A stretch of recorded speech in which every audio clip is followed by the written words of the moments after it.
On connaît tous cette frustration, hein. Ces disputes qui n'en finissent plus, où la logique semble s'évaporer et où l'on se sent complètement bloqué, même quand on est sûr d'avoir raison. Et si tout ça, ce n'était pas un hasard? Et s'il existait une sorte de manuel secret de la dispute? Eh bien, un philosophe du 19e siècle a justement cartographié ces techniques un peu obscures de la rhétorique, et c'est ce qu'on va décortiquer ensemble. C'est une expérience que tout le monde a vécue, non? On a les faits, la logique, la raison de son côté, et pourtant, à la fin, on reste sans voix, complètement défait, pendant que l'autre s'en va, persuadé d'avoir gagné. C'était exaspérant. Et on se demande, mais comment c'est possible? Eh bien, la réponse nous vient d'un certain Arthur Schopenhauer, un penseur qui n'était pas vraiment réputé pour son optimisme, disons-le.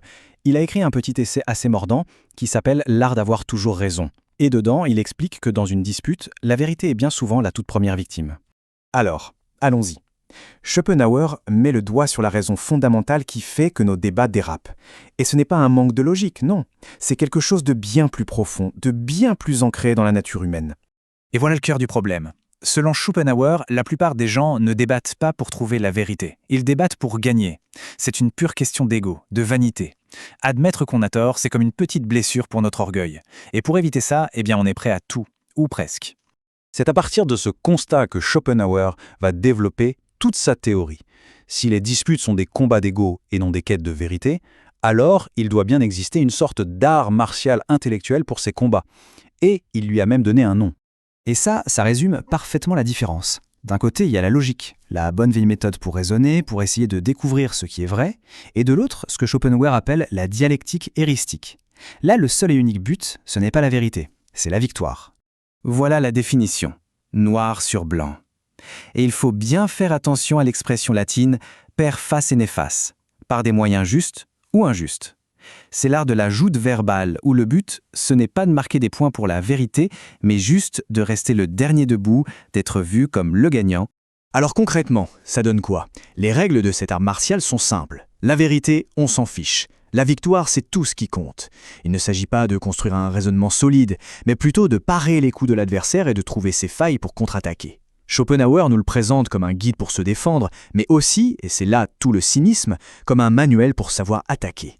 Bon, assez de théorie, passons un peu à la pratique. Parce que Schopenhauer, il ne s'est pas contenté de décrire le concept. Non, il a carrément créé un catalogue de techniques, un véritable arsenal de ruses à utiliser dans l'arène de la discussion. Figurez-vous qu'il en a listé 38. Une collection complète de tactiques de mauvaise foi pour clouer le bec à un adversaire. On ne va pas toutes les passer en revue, bien sûr, mais en voici quelques-unes, parmi les plus courantes, et certaines vont sûrement rappeler des souvenirs. Allez, on commence avec le tout premier, le stratagème numéro 1. C'est un grand classique, la pierre angulaire de la rhétorique malhonnête. Il l'appelle l'extension. C'est une technique qu'on rencontre tout le temps, parfois même sans s'en rendre compte. C'est la fameuse technique de l'homme de paille. Quelqu'un dit par exemple « certains politiciens ne sont pas fiables ». L'autre répond « ah donc ce que tu dis c'est que toute la classe politique est corrompue et que la démocratie est une farce ?» On voit bien le truc. On étend l'affirmation de départ, on la caricature jusqu'à la rendre absurde pour pouvoir la démolir facilement. Passons maintenant au stratagème numéro 8.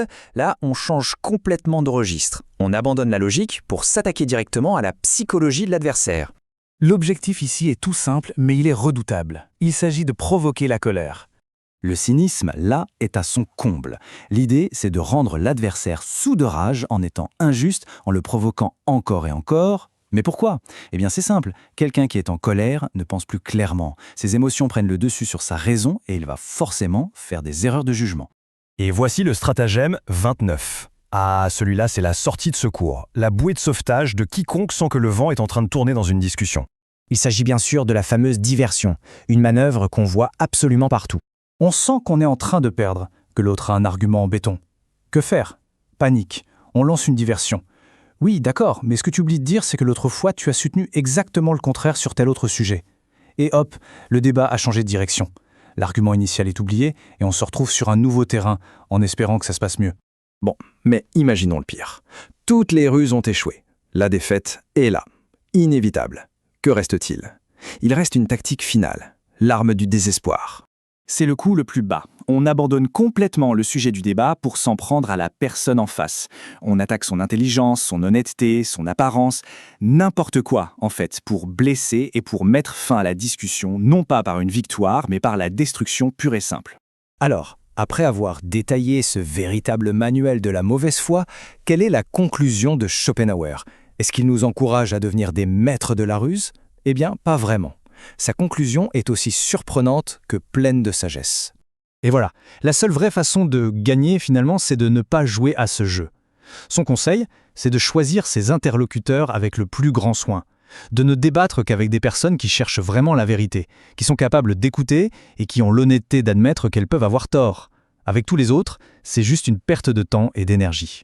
Au fond, connaître ces stratagèmes, ce n'est pas forcément pour les utiliser. C'est avant tout pour les reconnaître, pour pouvoir mettre un nom dessus quand on y est confronté, et du coup pour pouvoir les désamorcer. Et la question qui se pose, c'est donc de savoir ce qu'on va faire de cette connaissance. Est-ce qu'on s'en sert comme d'une épée pour gagner à tout prix, ou plutôt comme d'un bouclier pour protéger un dialogue honnête et une vraie recherche de la vérité?